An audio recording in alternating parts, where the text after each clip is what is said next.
Now this is our first kind of seminar in IIT Kanpur and in India. India no joke. On record. On and first speaker who is taking initiative for this kind of presentation is the no joking. Okay, now formal introduction happened and you will start. No clapping. Here I am going to talk about some transnational issues. Okay, and mostly I am focusing on the issues starting with Kashmir and correlating the Kashmir problem with Israel, Palestine, and Yugoslavia, USSR problems. I am not talking about anything economic problems. I am talking mainly because of some religious belief, the nationality, definition of nationality, and fight between nations because of two system of thought. Okay, so basically to start with Kashmir problem, Kashmir is. Can you brief what is problem in Kashmir? What is the problem of Kashmir? Problem of Kashmir. Problem of Kashmir now presently, Pakistan is telling that Kashmir is our part, India is claiming no, it is our part, and Pakistan has a somewhat logic that 70% population are Islam, so they are part of our country. And already part of our Kashmir, which is almost 35% of the land of the Kashmir, has been captured by Pakistan from 1948. Okay, so right after 1947, India got partition on the basis of religion. Pakistan, Bangladesh, India, these three was there. Earlier, Bangladesh was called East Pakistan. Now it is after 1971. It is called Bangladesh. Now, what happened to Kashmir at 1947? When India got freedom from British, Pakistan, two nation theory came by Muslim League. In 1920, Muslim League proposed that two nation theory, and Muslim League was born in 1905. Before it. Actually, 1905 Muslim League was born as an official. Data is wrong. As the correct. 1907 Lahore Convention, Muslim League. So, 1907 Muslim League was born, and Jinnah was not the leader of Muslim League till 1923. After 1923 he left Congress and then he joined Muslim League, and after that the two nation theory was born out of some poet in Islam in India that they want two nation basis of religion. And in 1940 Lahore Resolution, Muslim League has formally accepted that we should fight for two nations on the basis of religion. And in 1940, that time World War was going on between Western Europe and India. Actually, India never fought for any freedom. India got freedom as a gift, and that is why today we are still struggling to not understand the meaning of freedom. We got it as a gift. First, we understand what is India. So yes, I'll come to that. So what happened is 1947, India got partition. Muslim League wanted that control of power should go to Muslim because British took the control from Mughal. So when British is going back, the power should be given back to Muslim. But India, some thought of Hindu leaders, and they did not accept that Muslims should rule over India. So anyhow, India got partition on the basis of religion, but India got secular, Pakistan got Islamic recognition. They do not want non-Islam to be president of that country. So as a result of that, there are enormous people killed by riot. In 1947, Kashmir was not willing to join either with India or Pakistan. They were in dying. What happened is, after getting 15th August partition, our Gandhiji was doing a fast until death. Gandhiji was giving fast until death because the British India revenue was something like 200 crore rupees, and that has to be partitioned according to the land gone to Pakistan and India. So according to that amount, Pakistan was getting 55 crore, and India was not willing to pay that money immediately, because if they pay back the money to Pakistan, Pakistan will buy the weapons and they will jump the gun on India for getting Kashmir. But they did in 1961. And that was the logic given by Sardar Vallabhbhai Patel, that we will give Pakistan money, that we will not take away their money, but we will give it in later point of time. Only when Pakistan assures that they are not anti-India. But Gandhiji was telling that if you do not pay back the money, we are using that money, that is haram ka paisa. So we should not use that. So Gandhiji did fast until that, and the money has gone to Pakistan, 55 crore. Immediately they bought weapon and they fired the gun on India for getting Kashmir. In 1947 October, they started fighting, and finally that king was called Policy. He then came to New Delhi and signed the agreement that is called Instrument of Accession. Signed the agreement that they want to join the dominion of India. At that time, India was not known as a Republic India because there was no constitution. It was called Dominion or Union of India, Dominion of India, according to British literature. So what happened in 47 October, 26 October, he signed the Instrument of Accession, but the Raja, Hindu Raja, was not acceptable to the normal people because 80% of the population are converted to Islam. So they are telling if India is Republic, the king should have the support from the people of his own province. So that was not reflected because people are Islam and they are telling that we will not believe this Raja. Whatever he has signed, we will not agree. So at that time, they did not agree for this. The people of Kashmir, those who are Islam. So they did not agree for that. After that, what happened? Pakistan got a point that they are not agreeing with that Instrument of Accession, so it should be given back. Kind of concept going on. Now, in 1948 January,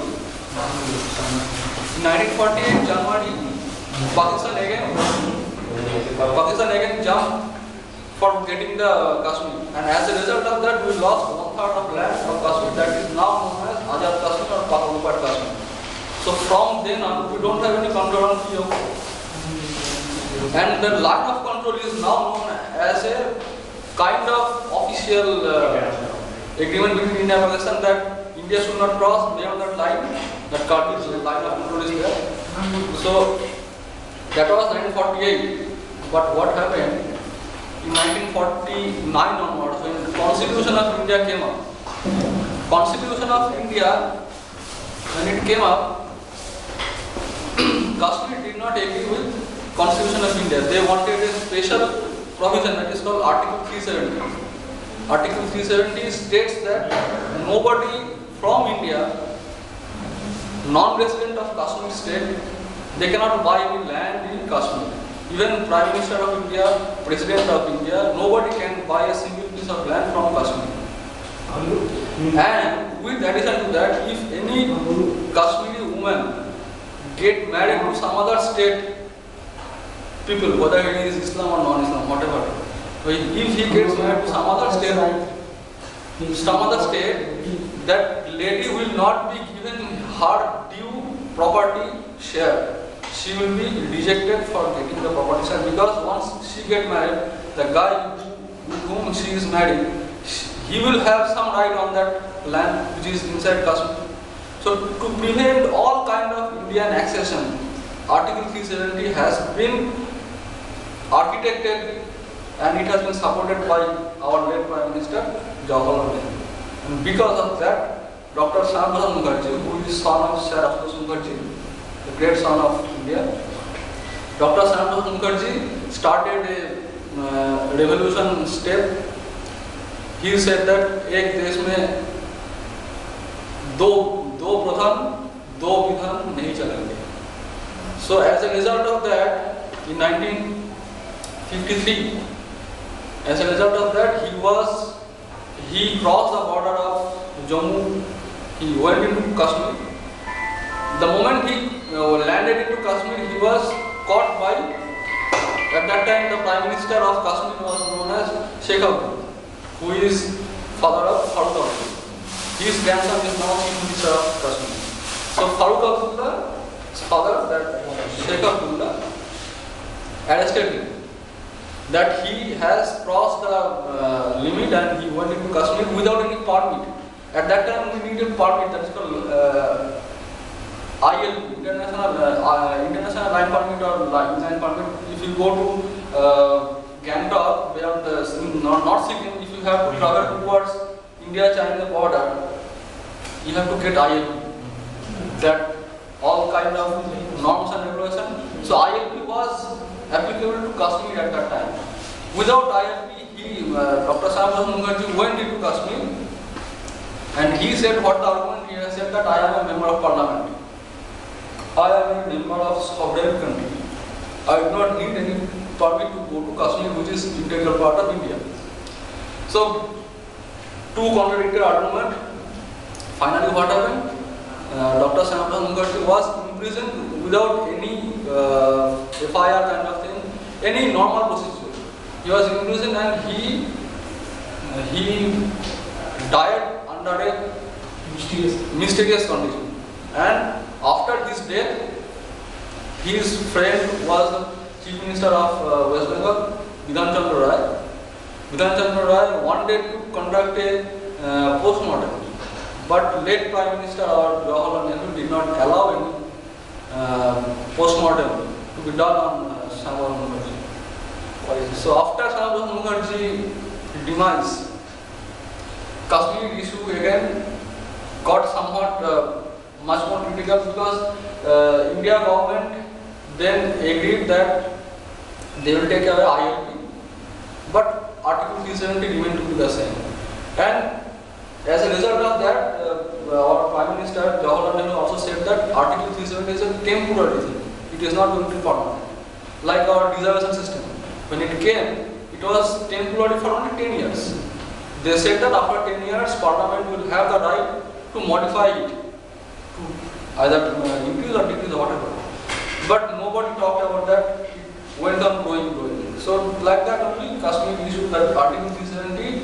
Again, it was never talked about in Parliament properly.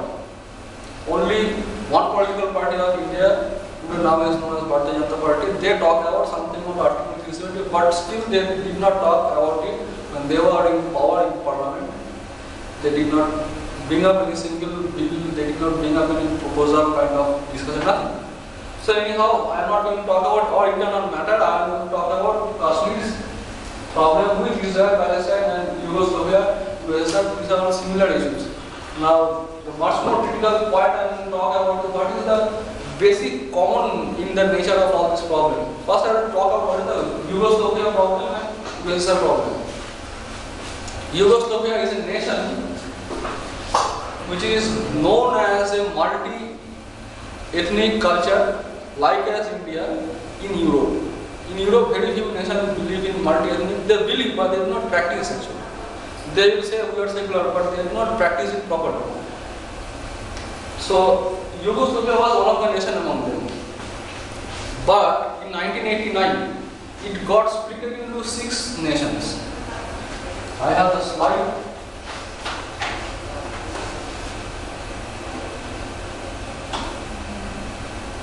You can see here, this Yugoslavia is here. Okay?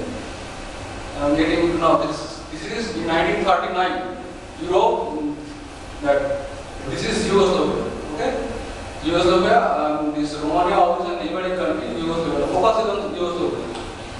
Now this is on 2007. This map. This represents. Yodis or water. So water is not fish. Yes.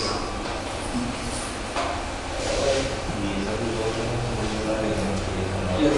See here, you can see this is Yugoslavia, and it is now split into 6 or 7 nations. Right now, Bosnia, Kosovo, then Croatia, Serbia, Montenegro. Main problem are with Bosnia and Kosovo. Now also NATO is also deployed there. Lot of Islamic separatism is the main problem of breaking up of Yugoslavia. First, what happened is 1989, the world order got changed because USSR got collapsed. Along with that, communism was kind of collapsed. Communism. So in 1989, there Yugoslavia got collapsed into 5 nations, and later on it went into collapsing to much more nations. Along with that, USSR.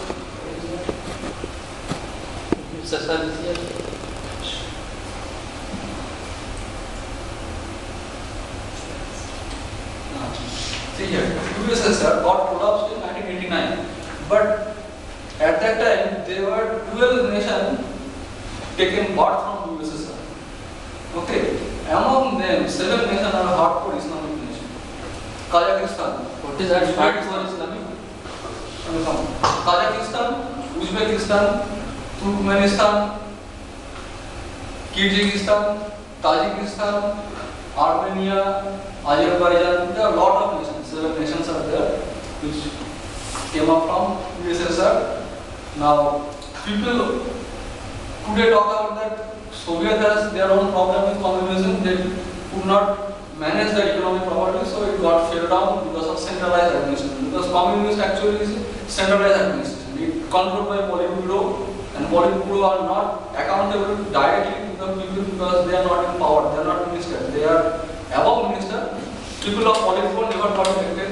So it's kind of centralized administration without any accountability. So all this kind of problem are the communism. But when USSR broke up, these many nations came out, and all these are actually grooming breed for terrorism. So there are also problems with USSR. They have used Afghanistan. USA has used it for their own purpose. Now it is getting a backfire from Afghanistan. That is, these are different issues. So what I was coordinating was Yugoslavia, USSR, and India's problem with Kashmir. So all these has similar lines with Islamic separatism. Now to answer the question that how this Islamic separatism is taking too many different places, but the problem of nature is same. Now if you talk about today's Pakistan also facing a lot of problem for terrorism by their cross system like Shia Sunni fight is there. Along with that, there is a sect called Ahmadiyya. Ahmadiyya is a sector among the Muslims which was born out of India. Ahmadi was the leader spiritual leader, who was born out of India near to Amritsar, and few percentage of Muslims think that Ahmadiyya are not at all Islam, they are against Islam. But one of the biggest scientists of Pakistan, you can note down, I am not lying, one of the biggest scientists of Pakistan, not only Pakistan, of the world, his name is Abdul Salam. He is a physician. He was a very well-known scientist, like comparable to our SM Bose. He is that much capable. He given a very big equation called as the GST, claim GST equation. That is very well-known equation. But the point of I would touch is Abdul Salam, who was such a noble person. He was from Ahmadi sect, and Pakistan government refused to recognize him. Even after his death, his dead body was not allowed to be cremated in Pakistan. There are a lot of problems happening because they feel that Ahmadi is not Islam. Yes. So this kind of fight is huh? Is he died or alive is a question. Okay, so what I want to make interruption. Means how you are relating Islam and terrorism. Means you are saying that Islamic terrorism, but terror is no matter, means terror is Christian terror, other terror, civil terror. There are so many terror. But why you are only focusing how, means why you are saying Islamic as a terror? Ahmadi is a sect. Sect means like we have Brahman, Kshatriya, Vaishya, Shudra. Which is a caste. Some kind of caste, some kind of division. Like India's Muslim tradition. Okay. Like actually, what I want to say is please answer. But what I want to add with that is, today nowadays people are talking that the problem in India is because of religion. Hindu, Muslim, when division comes, it becomes a secularism versus communalism problem. And if I tell to everybody that becoming a single religion across India will wash out all the problems, is that the solution? No, I don't think, because if that be the case, then Pakistan today would have not been facing this many problems with their own. Along with that, in 1980 to 1988, there was the biggest war going on in Iraq with Iran, Saudi Arabia. So if that be the case, then why should this country be fighting for among themselves? Because there is a continuous fight going on inside the Middle East, the birthplace of Islam, as well as the fight has been going on in Eastern Europe to the Middle East. Now, to answer the problem of the terrorism, the root of the terrorism have to be answered from a timeline that is called 6th century of 600 AD, around when Islam was taken birth from Makkah, Medina, that place. Basically, it was a racism which have been like a tribal culture. They have been fighting among themselves, and basically it came out of a place where there is nothing can be agriculture, because everything was a desert. So if you go back more back, then everybody is like that, Adivasi and. No, I'm coming to your point. What happened is, at that time, right after Prophet Muhammad's death, the fight has reached to the crux, because that is what I am going to tell you in the end of this, that there is a video documentary available in DC++ or in YouTube anywhere, documented made by BBC on Crusade. It started from 7th century. What happened is, Prophet Muhammad, before his death, he reached to Israel, Jerusalem, the birthplace of Jesus Christ. He reached that place and then he died. Before dying, he also prophesied that this is the staircase of paradise. So, after his death, Muslims also believe that that is the place, a very sacred place, that everybody should reach there to for heaven. So, Muslim had a belief that that place is belong to us from 7th century onwards. Before that, what happened? Israel, now today is known as Israel, at Jerusalem place. Before that, from 4th century onwards, Jerusalem was under control of Roman Empire. Roman Empire got Christian religion in around something like 100 AD. They started adopting Christianity as their national religion. Before that, actually Rome is a descendant of Greek culture. Initially, like Julius Caesar, he was 52 BC. His time is 52 BC. That time Jesus was not born at that time.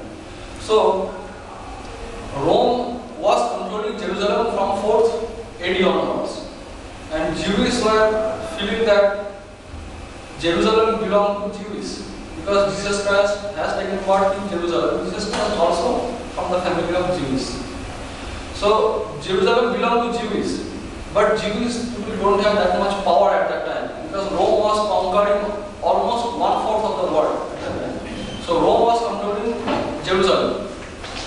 So after Rome got split and their power was diminishing, from 7th century onwards, Islam has taken the control of Jerusalem, and as a result with that, crusade has started from 1089 AD onwards. And crusade is actually fight between Christian and Muslim, which